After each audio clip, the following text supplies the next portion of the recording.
रामायण तो आप बचपन से सुनते और देखते आए हैं, जिसमें अंत में ये दिखाया जाता है कि भगवान श्री राम ने रावण का वध कर दिया था। किंतु अगर हम आपसे कहें कि रावण मरा नहीं बल्कि आज भी जिंदा है, अब आप सोच रहे होंगे कि आखिर यह कैसे हो सकता है। लेकिन आप मानो या ना मानो, रावण आज भी जिंदा है।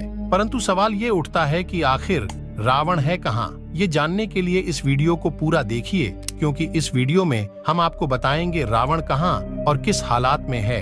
रामायण में माता सीता को छुड़ाने के लिए प्रभु श्री राम और लंकापति रावण के बीच घमासान युद्ध हुआ था, जिसमें रावण मारा गया था। जिसके बाद प्रभु श्री राम ने रावण के शव को विभीषण को सौंप दिया था।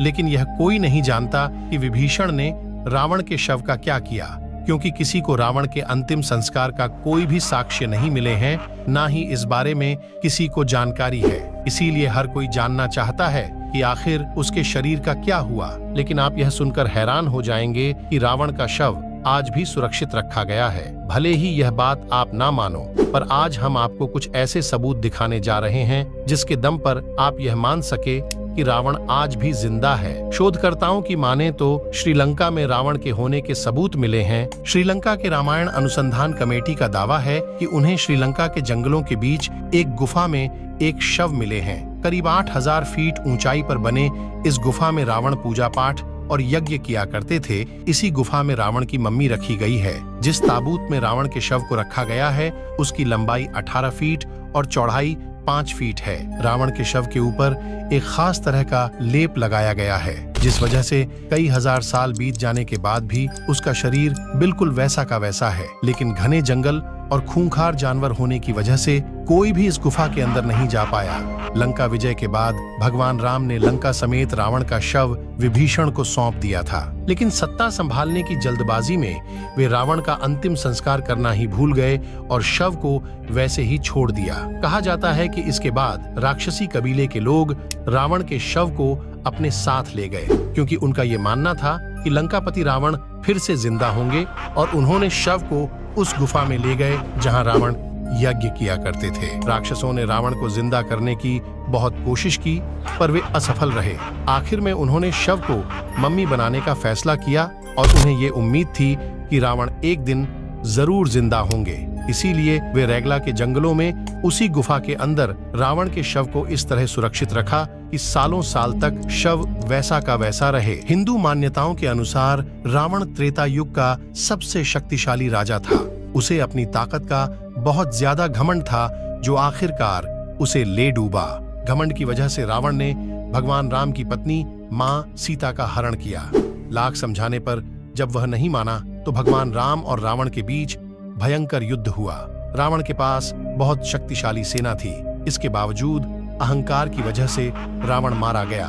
इस बात के प्रमाण आज भी श्रीलंका में देखे जा सकते हैं। रावण ने जिस जगह पर माता सीता को हरण करके रखा था, उसके पास एक झरना है, जहां की चट्टानों पर अभी भी हनुमान जी के पैरों के निशान देखने को मिलते हैं। कुछ लोगों का कहना है कि रावण कलयुग में फिर से कली पुरुष द्वारा जिंदा कर दिया जाएगा, और उस समय भगवान विष्णु के 10वें अवतार कल्कि को कली पुरुष के साथ साथ रावण का भी सामना करना पड़ सकता है।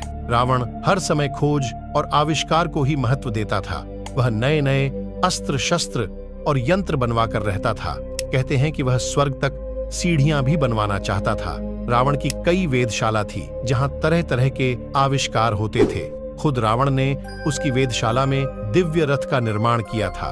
कहा जाता है कि रावण की पहली पत्नी मंदोदरी ने ही शतरंज का आविष्कार किया था। वही रावण बहुत बड़ा तपस्वी भी था। वह अपनी इच्छाओं की पूर्ति के लिए तप किया करता था।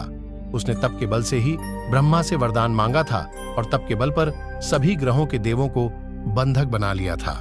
हनुमान जी ने ही शनिदेव को रावण के बंधन से मुक्त कराया था। रामायण के अनुसार रावण को महिलाओं से बहुत रस था। रावण की पहली पत्नी मंदोदरी, जो कि राक्षस राज मयासुर की पुत्री थी, दूसरी का नाम धन्य मालिनी था और तीसरी का नाम अज्ञात है। ऐसा भी कहा जाता है कि रावण ने उसकी हत्या कर दी थी। रावण अपनी पत्नी की बड़ी बहन माया पर भी वासना युक्त नजर रखी थी।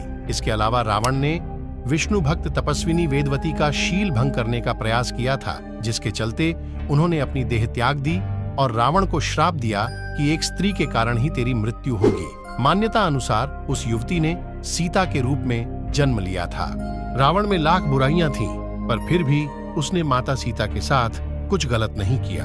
आपने यह बात जरूर सुनी होगी, पर इसकी सच्चाई कुछ और ही है। रामायण के अनुसार विश्व विजय करने के लिए जब रावण स्वर्ग लोक पहुंचा, जहां उसे रंभा नाम की अप्सरा दिखाई दी, उसने कामातुर होकर रंभा को पकड़ लिया। तब अप्सरा रंभा ने कहा कि आप मुझे इस तरह से स्पर्श ना करें, मैं आपके बड़े भाई कुबेर के बेटे नल कुबेर के लिए आरक्षित हूँ। लेकिन रावण ने उसकी बात नहीं मानी और रंभा से दुराचार किया। यह बात जब नल कुबेर को पता चली तो उसने रावण को श्राप दिया कि आज के बाद रावण बिना किसी स्त्री की इच्छा के उसको स्पर्श नहीं कर पाएगा, और यदि करेगा तो उसका मस्तिष्क 100 टुकड़ों में बट जाएगा। यही असली वजह थी कि रावण कभी भी माँ सीता को स्पर्श नहीं कर पाया। यहाँ तक कि जब रावण ने माँ सीता का अपहरण कर श्रीलंका लेकर आया तो रावण की पत्नी मंदोदरी ने बार बार रावण को चेतावनी दी थी कि सीता जी को राम को लौटा दे, अन्यथा हमारी कुल का विनाश होगा। इसके जिम्मेदार सिर्फ आप होंगे। लेकिन रावण अपनी ताकत का घमंड दिखाकर मंदोदरी को फटकार लगाता था। इसी के फलस्वरूप घमासान युद्ध हुआ और रावण की मृत्यु हुई।